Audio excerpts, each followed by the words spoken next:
Welcome back to the periodic classification and their properties. போன class கண்டினியூவேஷனா இன்னைக்கு நம்ம periodic trends, different properties trends, groups and periodsல எப்படி நடக்குது அப்படிங்கறத தான் இந்த செஷன்ல நம்ம பார்க்க போறோம். வாங்க கிளாஸ்க்குள்ள போலாம். General trend of different properties in the periods and groups. அப்ப ஒவ்வொரு ப்ராப்பர்ட்டியா இப்ப நம்ம பார்க்கலாம். So first property atomic radius. இப்ப atomic radius அப்படிங்கிறது இந்த சைடு பீரியட் வைஸா என்ன நடக்குது அப்படிங்கறத பார்க்க போறோம். குரூப் வைஸா எப்படி போகுது அப்படிங்கறத பார்க்க போறோம். ஓகே, அப்ப இந்த மாதிரியான நீட் பேஸ்ட் क्वेश्चंसல எப்படி நீங்க அட்டெண்ட் பண்ணணும், அதுக்குண்டான சாம்பிள் क्वेश्चंस அதையுமே நான் இந்த செஷன்ல உங்களுக்கு இன்க்ளூட் பண்ணிருக்கேன். அதையும் நம்ம பார்க்கலாம். சோ ஃபர்ஸ்ட் அட்டாமிக் ரேடியஸ் பீரியட்ல போகும்போது அடுத்தடுத்த எலக்ட்ரான் சப்சிக்வெண்டா போகக்கூடிய எலக்ட்ரான் ஒரே ஷெல்லுல ஆட் ஆகிறதுனால atomic radius along the period என்ன ஆகுது அப்படின்னு பாத்தீங்கன்னாக்கா டிக்ரீஸ் ஆகுது. ஓகே, அடுத்தது குரூப் வைஸா போகும்போது அட்டாமிக் ரேடியஸ் என்ன ஆகுது அப்படின்னா when you go down the group wise first second third fourth fifth sixth seventh period அடுத்தடுத்த குரூப்புக்கு போகும்போது என்ன ஆகுது அப்படின்னாக்கா நெக்ஸ்ட் ஷெல்லுக்குள்ளார என்டர் ஆகுது. ஃபர்ஸ்ட் பீரியட்ல இருக்கும்போது first shell, next second shell. So shells increase ஆகும்போது என்ன ஆகுது அப்படின்னா குரூப் வைஸ் போகும்போது அதனுடைய அட்டாமிக் ரேடியஸ் இன்க்ரீஸ் ஆகுது. ஓகே, நெக்ஸ்ட் ionization potential அப்படின்னா என்னது? amount of heat energy required to remove an electron from the valence shell in its gaseous state. அதாவது ஒரு gaseous stateல இருக்கக்கூடிய ஒரு ஆட்டம்ல இருந்து வேலன்ஸ் ஷெல்ல இருக்கக்கூடிய எலக்ட்ரானை ரிமூவ் பண்றதுக்கு எவ்வளவு எனர்ஜி தேவையோ அதுதான் அயனைசேஷன் பொட்டன்ஷியல் இல்லையா? சோ அது சப்சிக்வெண்ட் அதாவது பீரியட் வைஸா போகும்போது என்ன ஆகுது அப்படின்னா due to the effect in nuclear force என்ன ஆகுது? எலக்ட்ரான் அதே ஷெல்ல என்டர் ஆகிறதுனால அதோட எலக்ட்ரான்ஸ் ரொம்ப நியூக்ளியஸ்க்கு ரொம்ப பக்கத்துல அட்ராக்டிவ் ஃபோர்ஸோட இருக்கும். அப்ப அதுக்கு நம்ம என்ன பண்ணணும்? வேலன்ஸ் ஷெல்ல இருக்கக்கூடிய எலக்ட்ரானை ரிமூவ் பண்றதுக்கு அதிகமான ஒரு ஹீட் எனர்ஜியை சப்ளை பண்ணும். So that ionization potential across the period என்ன ஆகுது? இன்க்ரீஸ் ஆகுது. ஓகே, இப்ப குரூப் வைஸ் என்ன ஆகுது அப்படின்னு பார்த்தோம்னா ரெண்டாவது என்ன பாக்குறோம்? குரூப் வைஸா பார்க்கும் போது அயனைசேஷன் பொட்டன்ஷியல் என்ன ஆகுது? நெக்ஸ்ட் ஷெல்லுல என்டர் ஆகுது. எலக்ட்ரான்ஸ் நெக்ஸ்ட் ஷெல்ல என்டர் ஆகுது. அப்ப எலக்ட்ரான் என்ன ஆகுது அப்படின்னா நியூக்ளியஸ்ல இருந்து they lie far away. அதாவது இதுதான் ஒரு நியூக்ளியஸ் அப்படின்னு வச்சுக்கிட்டீங்கன்னாக்கா நெக்ஸ்ட் ஷெல். இப்ப ஃபர்ஸ்ட் ஷெல்ல இருக்கும்போது எலக்ட்ரான் பக்கத்துல இருக்கு, இதுதான் எலக்ட்ரான் வச்சுக்கோங்களேன், இது நியூக்ளியஸ். நெக்ஸ்ட் ஷெல்ல போகும்போது ஃபர்ஸ்ட் ஷெல்ல இருக்கிற எலக்ட்ரானை விட செகண்ட் ஷெல் எலக்ட்ரான் தூரமா இருக்கு.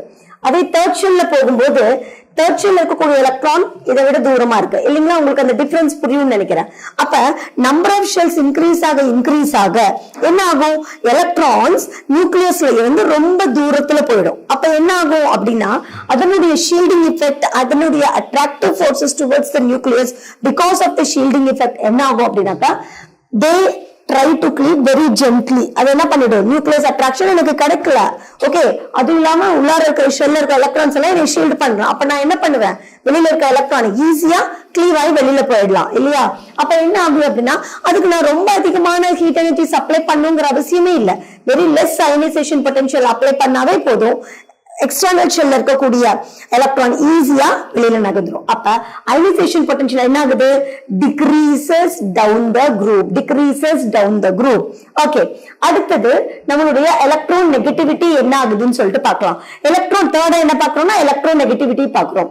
எலக்ட்ரான் நெகட்டிவிட்டினா என்னது? The tendency of an atom to pull its shared pair of electron from the shared atom. அப்ப ஒரு ஃபார் எக்ஸாம்பிள் கார்பனோ ஆக்சிஜனோ ஒரு ஒவ்வொருத்தரும் ரெண்டு எலக்ட்ரானை ஷேர் பண்ணிக்கிறாங்க அப்படின்னு வச்சுக்கோங்களேன். அப்ப கார்பன் ஆக்சிஜன் இது ரெண்டுல எது highly electronegative in nature அப்படின்னு பார்த்தோம்னா அக்கார்டிங் டு பவுலிங் ஸ்கேல் ஆக்சிஜனுக்கு 3.5 ரேட்டிங் கொடுக்குறாங்க, கார்பனுக்கு எவ்வளவு கொடுக்குறாங்கன்னாக்கா 2.5 தான் இருக்கும். அப்ப எது high electronegative? Come on, yes, oxygen is highly electronegative. அப்ப என்ன பண்ணும்? கார்பன் கிட்ட தான் கொடுத்த ஒரு எலக்ட்ரானை புல் பண்ணிக்கும். அப்ப that is called as electronegativity. electronegativity attain பண்ணிட்டு ஆக்சிஜன் என்ன ஆயிடும்? Polar nature, that is delta minus ஆயிடும் இல்லையா? சோ அந்த மாதிரியான ஒரு கேரக்டர் வச்சு பார்க்கும்போது along the period electronegativity என்ன ஆகுது அப்படின்னாக்கா இன்க்ரீஸ் தான் ஆகுது. அப்ப ஏற்கனவே இது இன்னொரு தடவை நம்ம தியரி கிளாஸ்ல நம்ம பார்த்த மாதிரி towards the period இப்படி left to right நம்ம போகும்போது செகண்ட் பீரியட்ல நம்ம பார்த்திருக்கோம் ஃப்ளூரின் இருக்கு இல்லையா? ஃப்ளூரின் இருக்கு இல்லையா? So fluorine is highly electronegative in nature. highly electronegative element among all the 118 elements is fluorine, having the Pauling scale of 4.0. Okay, இப்ப from left to right increase ஆகுது அப்படின்னாக்க இப்பதான் நான் சொன்ன கார்பனுக்கு 2.5 சொன்னேன். அப்ப நைட்ரஜனுக்கு என்ன 3.0, ஆக்சிஜனுக்கு என்ன 3.5, ஃப்ளூரினுக்கு 4.0. கிளியரா? இப்ப உங்களுக்கு புரியுது 2.0, 3, 3.5, 4.0 கம்பேர் பண்ணி பாருங்க. electronegativity is increasing from left to right, that is across the period increases. அப்ப down to group என்ன ஆகும் அப்படின்னா, for example fluorine வச்சு உங்களுக்கு நான் சொல்லி தரேன். chlorine, bromine, iodine இப்படி பார்க்கும்போது என்ன ஆகுது, down the group it decreases. இப்ப for example fluorineக்கு 3.5 for example, அது round of value கூட இருக்கலாம். 3.5, bromineக்கு 3.0, 2.5 உங்களுக்கு ஈஸியா புரியணும் அப்படிங்கிறதுக்காக ஒரு 0.5 டிஃபரன்ஸ் வச்சிருக்கேன். ஓகேவா? சோ அப்ப டவுன் தி குரூப் என்ன ஆகுது, டிக்ரீஸ் ஆயிருக்கு. அப்ப தேர்ட் ப்ராப்பர்ட்டியா நம்ம எலக்ட்ரோநெகட்டிவிட்டி பார்க்கும்போது down the group it decreases, down the group decreases. Okay, next fourth category என்ன பார்க்க போறோம் அப்படின்னா covalent character of halides. Covalent character of halides, கோவாலன்ட்னா இப்பதான் நான் சொன்னேன் ஷேர்ட் பேர் ஆஃப் எலக்ட்ரான். எங்கெங்கெல்லாம் ஷேர்ட் பேர் ஆஃப் எலக்ட்ரான் நடக்குதோ அங்கெல்லாம் கோவாலன்ட் கேரக்டர் ப்ளே ஆகும். அப்ப மேக்ஸிமம் நீங்க பாத்தீங்கன்னாக்கா ஹாலைட்ஸ், சில டைம் ஹாலைட்ஸ் என்ன ஆகும், அயானிக் கேரக்டர், அயானிக் பாண்டும் ஃபார்ம் பண்ணும், அதுக்கு கோவாலன்ட் கேரக்டரும் ஃபார்ம் பண்ணும். கார்பனோட கம்பைன் பண்ணும்போது கோவாலன்ட் கேரக்டர், ஓகே, சிலிகானோட ஃபார்ம் பண்ணும்போது கோவாலன்ட் கேரக்டர். இதே சோடியம், கால்சியம், மெக்னீசியமோட கம்பைன் பண்ணும்போது அயானிக் கேரக்டர். சோ அந்த மாதிரியான கேரக்டர் பார்க்கும்போது it increases, covalent character increases from left to right. Okay, அடுத்தது டவுன் தி குரூப் என்ன ஆகுது, கோவாலன்ட் கேரக்டர் டிக்ரீசஸ். ஏன்னா நம்ம எஸ் பிளாக்லயும் பி பிளாக்லயும் என்ன பார்த்திருக்கோம், டவுன் தி குரூப் கீழே போக போக போக என்ன ஆகுது, மெட்டாலிக் கேரக்டர் இன்க்ரீசஸ். அப்ப மெட்டாலிக் கேரக்டர் இன்க்ரீசஸ் அப்படின்னாக்கா every metal tends to lose its electron. அதாவது தன்னுடைய இருக்கக்கூடிய பேலன்ஸ் எலக்ட்ரானை கொடுத்துட்டு என்ன பண்ணும், ஒரு M plus that is metal அயானா அது வந்து கேரக்டரைஸ் ஆயிடும் இல்லையா?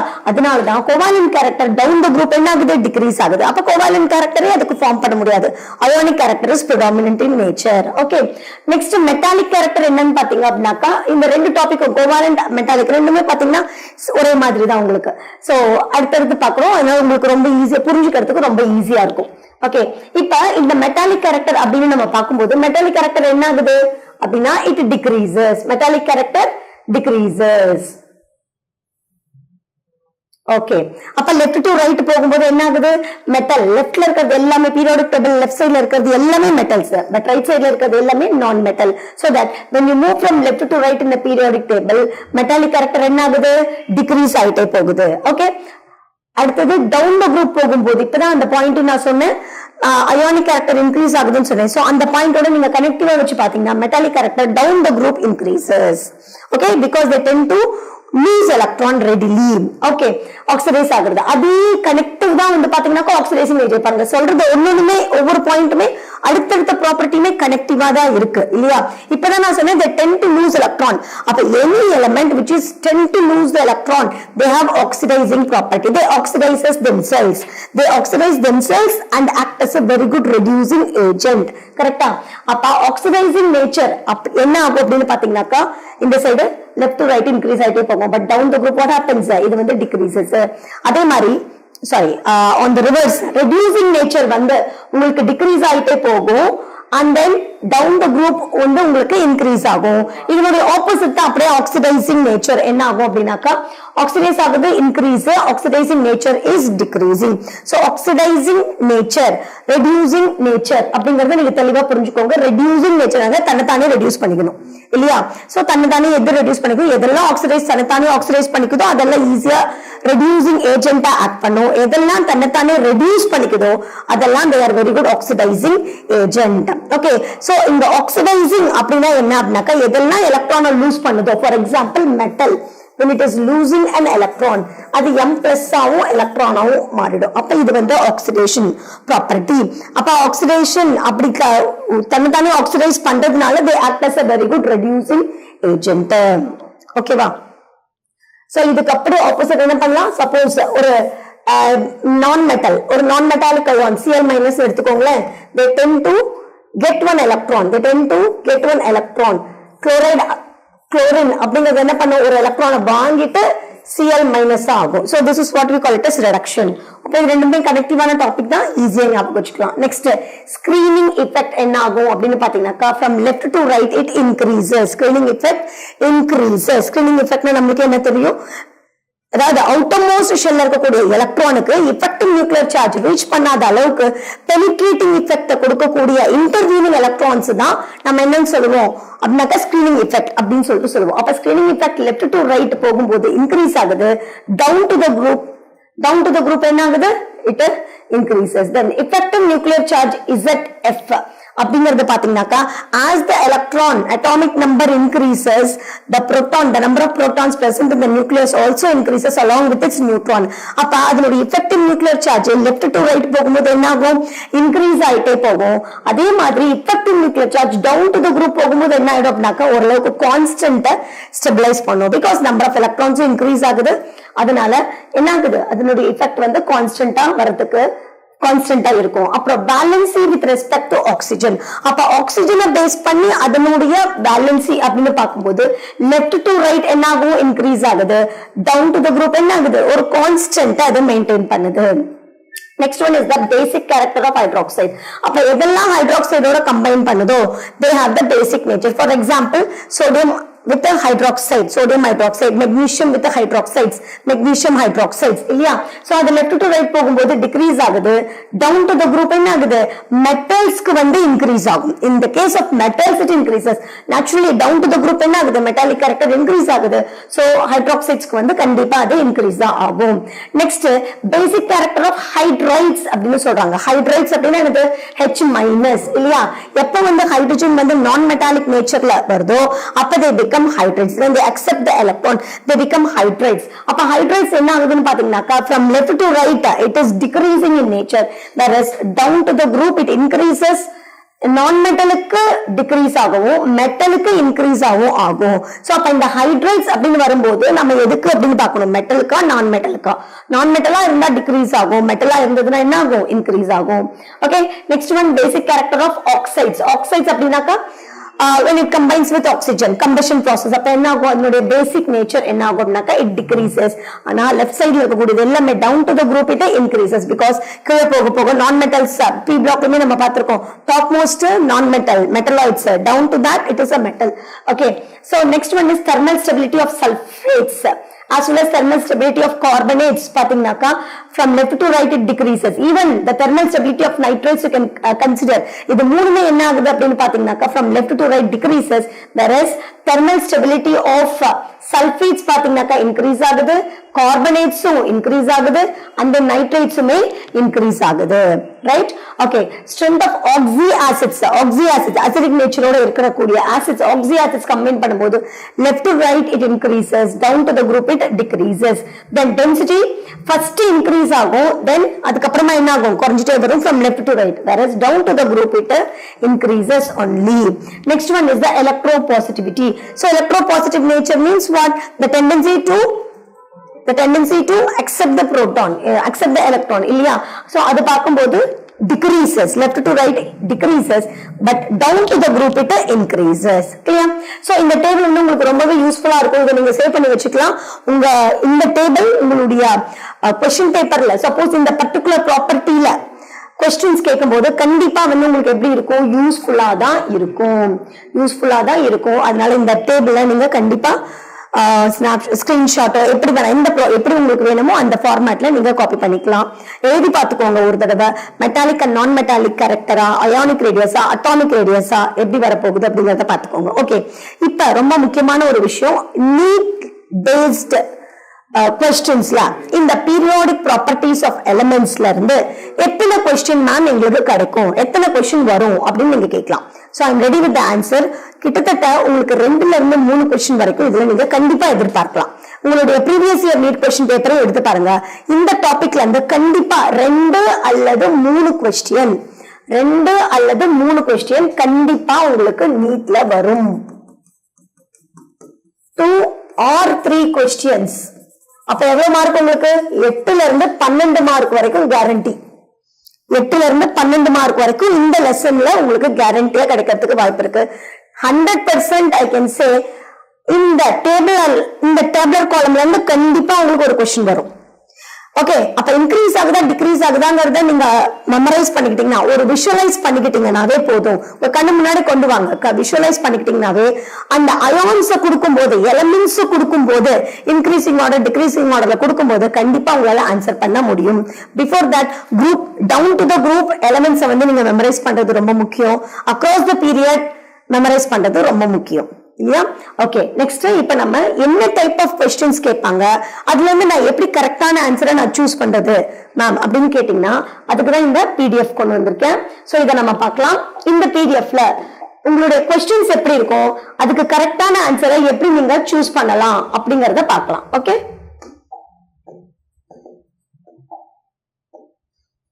Okay, first question effective nuclear charge. Effective nuclear charge base பண்ணி இப்ப நம்ம क्वेश्चन பார்க்கலாம். Okay, what is effective nuclear charge? The charge that is produced by the nucleus as and when the atomic number is increasing. Okay, so the effect produced by the atom from the nucleus, it is called as the effective nuclear charge. ZF அப்படினு தான் இத represent பண்ணுவோம். எப்படி represent பண்ணுவோம்? ZF அப்படினு represent பண்ணுவோம். ஓகேவா? Next. Okay, இத first question பாருங்க. What happens to the effective nuclear charge as we move across a period in the periodic table? Periodic table left to right போகும்போது effective nuclear charge என்ன ஆகுது அப்படின்னு சொல்லிட்டு கேக்குறாங்க. ஆப்ஷன் ஏ பாத்தீங்கன்னா increase ஆகுது அப்படின்னு சொல்றாங்க. Option B decreases, C remains constant, D first increases then decreases அப்படின்னு சொல்றாங்க. ஓகே, அப்ப effective nuclear charge என்ன ஆகும்? Effective nuclear charge என்ன ஆகும்? As the atomic number increases, the number of protons present in the nucleus increases. The effect produced by the center part of the nucleus along with the neutron towards the electrons present in the atom also increases. So அப்ப effective nuclear charge என்ன ஆகும் அப்படின்னு பாத்தீங்கன்னாக்கா கண்டிப்பா increase தான் ஆகும். Okay, okay, so என்ன ஆகும்? இன்க்ரீஸ் ஆகும். ஓகே, அப்ப ரிமைனிங் கண்டிப்பா உங்களுக்கு என்ன ஆகும்?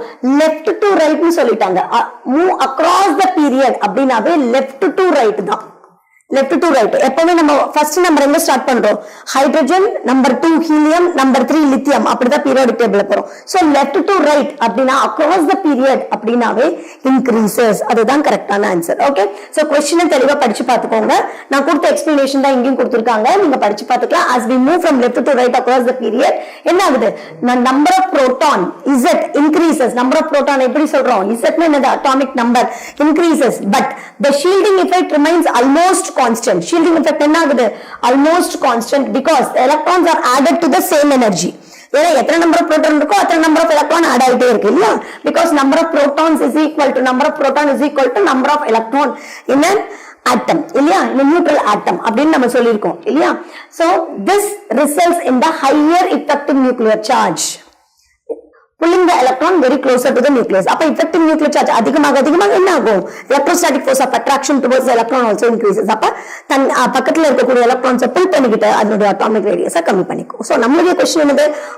effective nuclear charge என்ன ஆகுது? it increases from left to right. yes, it increases. அப்ப மீதி இருக்கக்கூடிய ஆப்ஷன்ஸ் எல்லாமே wrong தான். கிளியரா? ஓகே, இப்ப ஃபர்ஸ்ட் क्वेश्चन தெளிவா புரிஞ்சிருக்கும்னு நினைக்கிறேன். எப்படி ஆன்சர் பண்ணணும், எப்படி தப்பான ஆன்சரை டெலீட் பண்ணணும் அப்படிங்கறது உங்களுக்கு தெரியணும். ராங் ஆன்சரை டெலீட் பண்ணக்கூடிய ஒரு ஸ்கில் உங்களுக்கு வளர்ந்துருச்சுனாவே கரெக்டான ஆன்சரை சூஸ் பண்ணிடலாம். இதுல நெகட்டிவ் மார்க்கிங்க்கு உங்களுக்கு சான்ஸே கிடையாது. ஓகே, நவ coming to the second question. இப்ப செகண்ட் क्वेश्चन பார்க்கலாம். which of the following elements has the highest effective nuclear charge? அதே effective nuclear charge பேஸ் பண்ணி தான். ஏன்னா உங்களுக்கு நிறைய பிராக்டிஸ் தேவைப்படுறதுனால ஒரு 3 क्वेश्चंस ஆட் பண்ணிருக்கேன். அடுத்த டாபிக் போலாம். which of the following element has the highest effective nuclear charge? பாத்துக்கோங்க, சோடியம் கொடுத்திருக்காங்க ஃபர்ஸ்ட் ஆப்ஷன்ல. Next aluminium, silicon, chlorine. அப்ப இதுக்கு இதோட அட்டாமிக் நம்பர் என்ன? இதுக்கு 11, அலுமினியம் என்ன 13, சிலிகான் என்ன 14, குளோரின் என்ன 17. இப்ப நான் எப்படி போடுறேன் அட்டாமிக் நம்பர்? பீரியாடிக் டேபிள் பார்த்தா போடுறேன். So like that you have to memorize the atomic number. Atomic நம்பரை நீங்க மனப்பாடமா வச்சுக்கணும். சோ எந்த அளவுக்கு நீங்க மனப்பாடமா இருக்கீங்களோ அந்த அளவுக்கு அழகா இந்த லெசன்ல 8 marks அல்லது 12 marks guarantee. Okay, பக்காவா எடுத்துடலாம். ஓகே, இதுல பாருங்க, இதுல எது எஃபெக்டிவ் நியூக்ளியர் சார்ஜ் அதிகம்? 17. ரொம்ப ஈஸியா இந்த ஆன்சருக்கு நம்ம ஏதாவது கஷ்டப்பட்டோமா? கிடையாது. சோ இது ஒரு பெரிய ராக்கெட் சயின்ஸே கிடையாது. அட்டாமிக் நம்பர் மட்டும் உங்களுக்கு தெரிஞ்சதுன்னா ஈஸியா எஃபெக்டிவ் நியூக்ளியர் சார்ஜ் சூஸ் பண்ணிட்டு போயிட்டே இருக்கலாம். நெக்ஸ்ட், இதுல நான் உங்களுக்கு எக்ஸ்பிளேஷன் கொடுக்கணும்னு அவசியம் இல்லை, இருந்தாலும் நீங்க படிச்சுக்கலாம், இந்த PDF யூஸ் பண்ணிக்கலாம், நீங்க படிச்சுக்கலாம். ஓகே, நெக்ஸ்ட் क्वेश्चन போகலாம். Which of the following correctly represents the relationship between effective nuclear charge and atomic radius across a period? Okay, இப்ப பாருங்க, ரெண்டையும் கம்பைன் பண்ணி கேட்டிருக்காங்க இல்லையா? அப்ப இது வரைக்கும் effective nuclear charge தான் கேட்டேன். இந்த மாதிரி தான் உங்களுக்கு क्वेश्चனை கம்பைன் மோட்ல கேட்பாங்க. எப்படி? எது ரெண்டு கம்பைன் பண்ணி effective nuclear charge கேட்டிருக்காங்க, அதோட சேர்த்து atomic radius கேட்டிருக்காங்க. ஓகே, effective nuclear charge அதிகமாக அட்டாமிக் ரேடியஸ் என்ன ஆகும்? கொஞ்ச நேரத்துக்கு முன்னாடி ஃபர்ஸ்ட் क्वेश्चनல நான் இந்த பாயிண்ட் சொன்னேன்.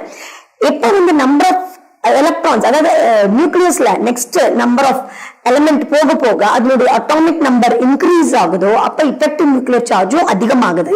அதோடு சேர்த்து நம்பர் ஆஃப் எலக்ட்ரான்ஸும் அதிகமாயிட்டே தான் இருக்கு. அப்ப என்ன ஆகுது? அதோட nucleus pulls the electron towards it. அப்ப என்ன ஆகும்? எலக்ட்ரானை புல் பண்ணும்போது இந்த நியூக்ளியஸ் என்ன பண்ணும்? ஒவ்வொரு எலக்ட்ரானுமே தன் பக்கம் இழுத்துக்கும். அப்ப என்ன இடம்?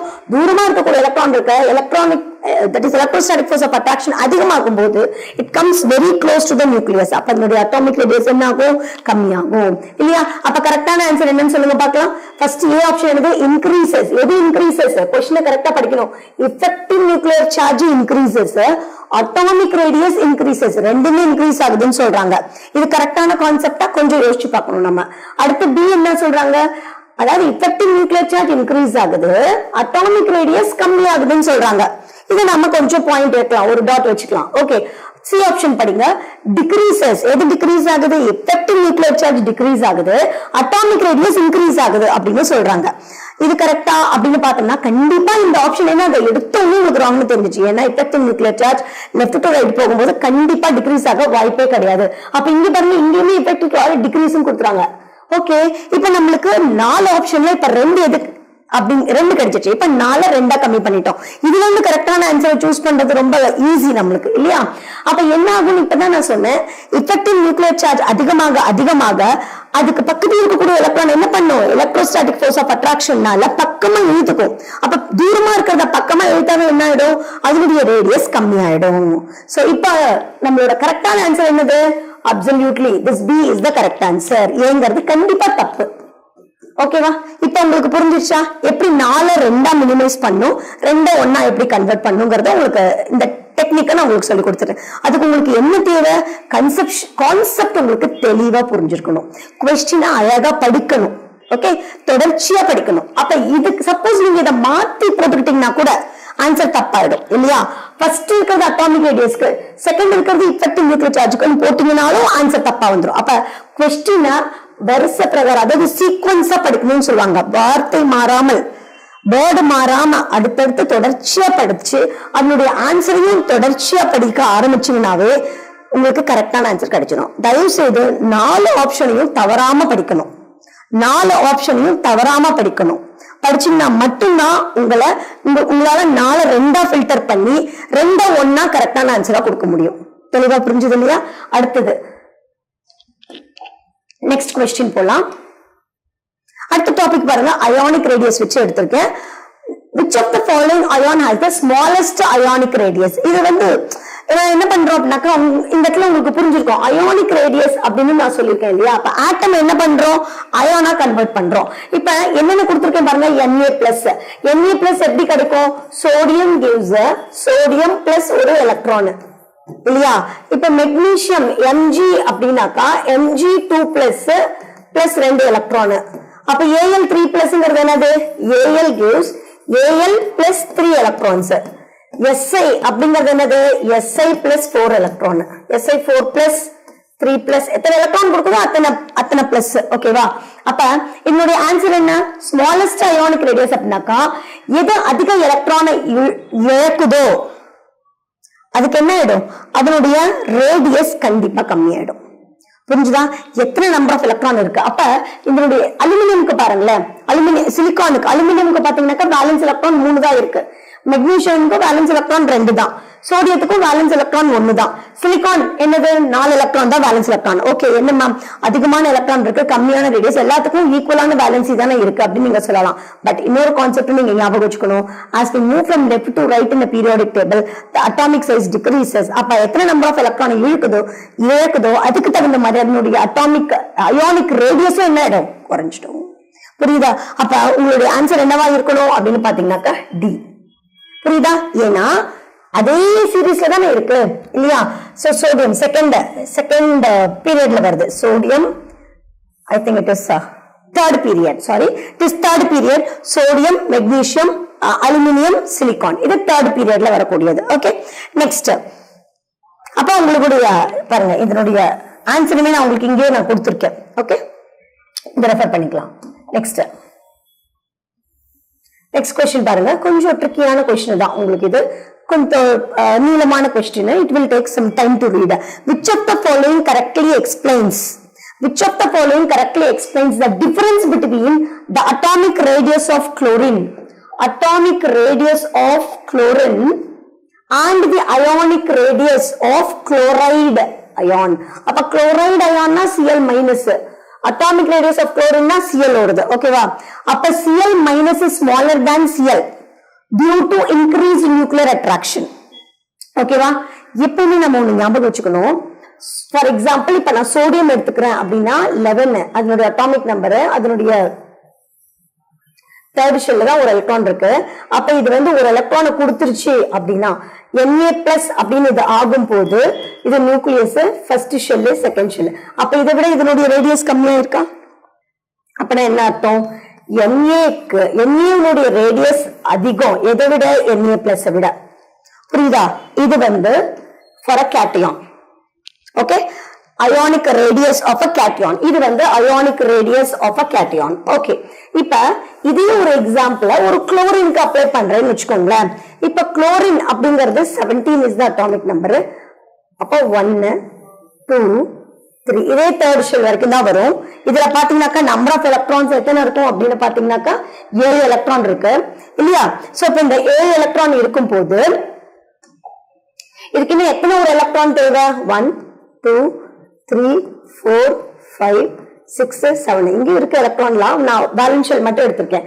இப்ப 7 எலக்ட்ரான் இந்த பேலன்ஸ் ஷெல், இது வந்து இதனுடைய கான்ஃபிகரேஷன் 2,8,7. இதுக்கு இன்னும் பேலன்ஸ் ஷெல்க்கு எத்தனை எலக்ட்ரான் வேணும்? ஒரு எலக்ட்ரான் வேணும். அப்ப ஒரு எலக்ட்ரான் வாங்கிக்கும் போது இது என்ன ஆகும் அப்படின்னாக்கா இதுக்குள்ளாரையே ஒரு எலக்ட்ரான் ரிப்பல்ஷன் நடக்கும். எப்ப நடக்கும் அது அப்படின்னா when it has a completely filled electron. இங்க பாருங்க, இதை விட இதனுடைய size, ionic size of the chloride ion என்ன இருக்கு? கொஞ்சம் அதிகமா இருக்கு. ஏன்னு சொல்லுங்க, இப்ப இது ஒரு எலக்ட்ரானா வாங்கிக்கிச்சு. ஓகேவா? இப்ப இது Cl மைனஸ் ஆயிருக்கு. எப்படி? Cl gets one electron to form Cl minus இல்லையா? இந்த பிக்சரை பாருங்க. ஓகே, அப்ப இதை விட இதனுடைய சைஸ் கண்டிப்பா அதிகமா இருக்கு இல்லையா? அப்ப குளோரைடு அயான் இது வந்து ஆனியான் பார்ட் இல்லையா? இதனுடைய சைஸ் அதனுடைய ரெஸ்பெக்டிவ் பேரண்ட் ஆட்டமை விட அதிகமா தான் இருக்கும் இல்லையா? இப்ப உங்களுக்கு தெளிவா புரிஞ்சிருக்கும். Chloride is larger than Cl due to increased electron repulsion. இப்ப என்ன நடக்குதுங்க? எல்லாமே எலக்ட்ரான் கம்ப்ளீட்லி ஃபில்ட். இதுக்கு ரிப்பல்ஷன் இருக்கு, இதுக்கு ரிப்பல்ஷன் இருக்கு, இதுக்கு ரிப்பல்ஷன் இருக்கு, இதுக்கு ரிப்பல்ஷன் இருக்கு. அப்ப என்ன நடக்குது? இன்டர் அட்டாமிக் ரிப்பல்ஷன் இருக்கிறதுனால இது என்ன பண்ணும்? அதனுடைய அட்டாமிக் சைஸை கொஞ்சம் பெருசாக்கிடும். புரியுது இல்லையா? Okay, so B is the correct answer. I think இதுல உங்களுக்கு எந்த விதமான டவுட்டுமே இல்லைன்னு நினைக்கிறேன். பட் क्वेश्चन லென்த்தியா இருக்கும் போது அந்த ஆப்ஷன்ஸை பொறுமையா படிச்சு பார்க்கிறது ரொம்ப ரொம்ப அவசியம். அப்பதான் உங்களால கரெக்டான ஆன்சரை சூஸ் பண்ண முடியும். Next concept is based on electron gain enthalpy. So electron gain enthalpy அப்படின்னு பார்க்கும்போது first question which of the following electron gain என்தால்பினா என்னது? the amount of energy required to gain an electron in its valence shell of its gaseous atom அப்படிங்கறது தான் electron gain என்தால்பியினுடைய definition. இப்ப என்ன question கேக்குறாங்கன்னு பாருங்க. which of the following elements has the most negative electron gain enthalpy அப்படின்னு கேக்குறாங்க. Oxygen, fluorine, chlorine and neon. அப்ப இதுல எதுக்கு எலக்ட்ரான் கெயின் என்தால்பி இருக்கு அப்படின்னு பாத்தீங்கன்னாக்கா குளோரினுக்கு தான் வந்து இதனுடைய electron gain enthalpy will be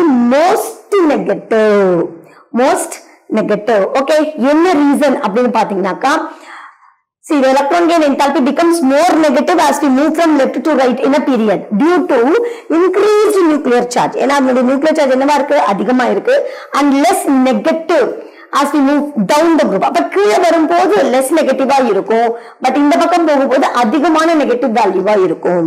அப்ப எது ரைட் சைட்ல ரைட் மோஸ்டா இருக்கு அப்படின்னு பாத்தீங்கன்னாக்கா குளோரினுக்கு இருக்கு.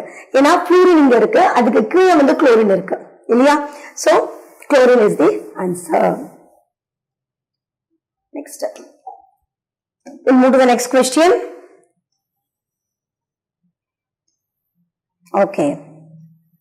Another question adliye, which of the following correctly explains why noble gases have the positive electron gain enthalpy? Noble கேசஸ்க்கு மட்டும் பாசிட்டிவ் எலக்ட்ரான் கெயின் என்தால்பி இருக்கு அப்படிங்கிறதுக்கு ஆப்ஷன்ஸ் 4 கொடுத்திருக்காங்க. இதுல இருந்து கரெக்டான ஆப்ஷனை இப்ப நம்ம செலக்ட் பண்ணோம். they have fully filled valence shell making electron addition unfavorable. இதுக்கு எலக்ட்ரான் அடிஷனே தேவையே இல்ல இல்லையா. அப்ப இது எலக்ட்ரான் கெயின் பண்ணுங்கிற அவசியமே இல்ல இல்லையா. Next, they have a high nuclear charge that attracts incoming electrons strongly. இதுக்கு incoming electrons வரதுக்கு வாய்ப்பே கிடையாது. They have small atomic sizes leading to strong electron gain enthalpy. Okay. They have high electronegativity, so they strongly accept electron.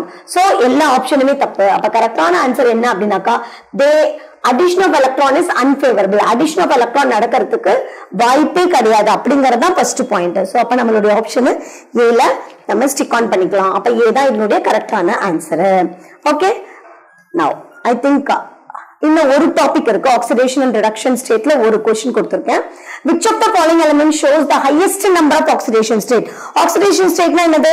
the number of electron that it should lose to attain a noble gas configuration. ஒரு element இருக்கு அப்படின்னா அது எத்தனை number of electrons loose பண்ணா ஒரு Nobel case கான்ஃபிகரேஷனுக்கு போக முடியும், அல்லது ஒரு ஸ்டேபிள் கான்ஃபிகரேஷனுக்கோ அல்லது ஒரு ஹாஃப் ஃபில்டு ஸ்டேட்டுக்கோ கம்ப்ளீட்லி ஃபில்டு ஸ்டேட்டுக்கோ போக முடியும் அப்படிங்கறத கால்குலேஷன் பண்றது தான் நம்மளுடைய ஆக்சிடேஷன் ஸ்டேட். அப்ப கொடுத்திருக்கிற எலிமெண்ட்ல பாத்தீங்க அப்படின்னாக்கா sodium, iron, manganese and fluorine இந்த 4ல எது கரெக்டான ஆன்சர்? என்ன கேட்டிருக்காங்க? Highest number of oxidation state. இப்ப சோடியம் வந்து பாத்தீங்கன்னாக்கா 11. இதுல ஒரு எலக்ட்ரான் லூஸ் பண்ணாவே 10 போயிடும். 10 ஆயினா என்ன ஆயிடும்? இது வந்து நியான் கான்ஃபிகரேஷனுக்கு போயிடும். ஓகே, அப்ப அயன் இருக்கு. அப்ப அயன்ல என்னன்னு பாத்தீங்கன்னாக்கா 26. அப்ப 26 என்னது? இது வந்து நம்மளுடைய டிரான்சிஷன் எலிமெண்ட்ல வருது இல்லையா. இதனுடைய electronic configuration argon. Okay, 3D வரும். 3d6 4s2 இல்லையா. இது 18 20 26. ஓகே, அப்ப இது எத்தனை எலக்ட்ரானை லூஸ் பண்ணப்பனாக்கா 3d6ல இருக்கக்கூடிய எலக்ட்ரானை லூஸ் பண்ணும். ஓகே, அடுத்தது மாங்கனீஸ் பாத்தீங்கன்னாக்கா 25 6 எலக்ட்ரானை லூஸ் பண்றதுக்கு பதிலா ஃபர்ஸ்ட் இது 4s2 லூஸ் பண்ணும். அப்ப Fe2+ வந்து ஸ்டேபிள் கான்ஃபிகரேஷனா இருக்கும். ஓகே, சோ இந்த ரெண்டு எலக்ட்ரானை அயன் வந்து லூஸ் பண்ணும். அப்ப Fe2+ ஸ்டேபிள் கான்ஃபிகரேஷனா கிடைக்கும். அடுத்தது இப்ப மாங்கனீஸ் அப்படின்னு பார்க்கும்போது 25 ஆர்கன் 3d5 4s2. அப்ப இது என்ன பாத்தீங்கன்னா இந்த 4s2 லூஸ் ஆகும். இது ஹாஃப் ஃபில்ட் கான்ஃபிகரேஷன், இதுவும் போகும். அப்ப இதுக்கு மேக்ஸிமம் பாத்தீங்கன்னாக்கா +7 is the oxidation state. Okay, அடுத்து ஃப்ளூரின் நம்ம செக் பண்ணிடலாம். ஃப்ளூரின்ல வந்து எத்தனை இருக்கு அப்படின்னு பாத்தீங்கன்னாக்கா இட்ஸ் எலக்ட்ரானிக் கான்ஃபிகரேஷன். இது வந்து 9. அப்ப 9னாக்கா ஹீலியம் 2s2 2p5 இல்லையா. 2p5 அப்படிங்கும் போது இதனுடைய ஆக்சிடேஷன் ஸ்டேட் என்னன்னு பாத்தீங்கன்னாக்கா maximum 5 p orbitals s orbital போயிட்டு அதுக்கப்புறம் p ஆர்பிட்டல் போகும். அப்ப இது half filled configuration plus 4s2 இருக்கிறதுனால +7 oxidation state, that is manganese will have the highest oxidation state. Okay, அப்ப இந்த கொடுத்திருக்கிற எலிமெண்ட்ஸ்ல பாத்தீங்க அப்படினாக்கா manganese will have the highest oxidation state. எங்க இருந்து பாத்தீங்கன்னாக்கா -3 ல இருந்து +7 வரைக்கும் அதனுடைய oxidation state டிஃபர் ஆகும். அப்ப இந்த எலக்ட்ரானிக் கான்ஃபிகரேஷன் உங்களுக்கு எழுத தெரிஞ்சிச்சு அப்படின்னா you will understand எதுக்கு கரெக்டான ஆன்சர் வரும் அப்படிங்கறத கண்டுபிடிச்சிடலாம். ஓகே, அப்ப manganese has a variable electronic configuration because அதுகிட்ட எத்தனை number of different number of electrons இருக்கு. 4sல 2 இருக்கு, 3dல 5 இருக்கு. 3dல d ஆர்பிட்டல்ல 10 எலக்ட்ரான்ஸ் இருந்தனா கம்ப்ளீட்லி ஃபில்ட், அதுல பாதி ஃபில்லா இருக்கு, 5 எலக்ட்ரான் இருக்கு இல்லையா. அப்ப 5ஐயும் லூஸ் பண்றதுக்கு ரெடியா இருந்து அதுக்கு +7 எலக்ட்ரானும் லூஸ் பண்றதுனால அதனுடைய மேக்ஸிமம் ஆக்சிடேஷன் ஸ்டேட் அப்படின்னு பாத்தீங்கன்னா +7 வரைக்கும் போகும். Okay, now I think you enjoyed all the question answers. இந்த question answers எல்லாமே உங்களுக்கு யூஸ்ஃபுல்லா இருக்கும். இதோட கான்செப்ட் வித் பீரியாடிக் டேபிள் நான் சொல்லி கொடுத்திருக்கேன். அந்த ட்ரெண்ட் டேபிள நீங்க தரவா படிச்சுக்கிட்டீங்கன்னாவே இந்த क्वेश्चंस அழகா ஆன்சர் பண்ணிடலாம். ஸோ ஐ திங்க் இந்த செஷன் வந்து உங்களுக்கு ரொம்ப யூஸ்ஃபுல்லா இருந்திருக்கும்னு நினைக்கிறேன். மறுபடியும் நம்ம நெக்ஸ்ட் கிளாஸ்ல நெக்ஸ்ட் டாபிக்ல பார்க்கலாம். Thank you. Future Vision NEET JEE Academy, 2nd floor, AVK Maruti Plaza, opposite Hotel Lakshmi Prakash, SKS Hospital Road, New Bus Stand, Salem 4. For contact 94439 22215 and web address www.futurevision.ias.com.